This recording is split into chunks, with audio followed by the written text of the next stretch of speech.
मी तुम्हाला असं काहीसं दाखवणार आहे जे तुम्ही बघितलं मला नक्की कमेंट करा. तुमच्यासोबत पण असं कधी झालंय का? त्याआधी माझं रुटीन शेअर करते.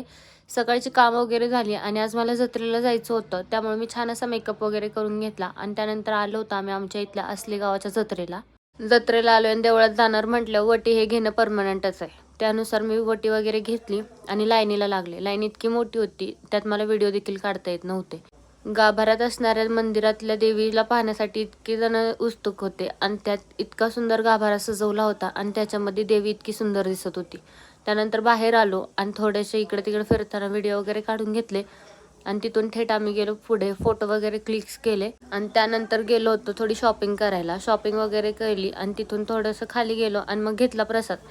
प्रसाद घेणार आणि टेस्ट नाही करणार असं कधी होणारच नाही. त्यामुळे एक रेवडी घेतली आणि ती खाल्ली. प्रसादाचे पैसे देऊन भेळीची ऑर्डर दिली आणि तिथून गेलो एक पिलो खरेदी करायला. हा पिलो आम्ही असा घेतला होता आणि त्यानंतर सांगते नक्की झालं काय होतं.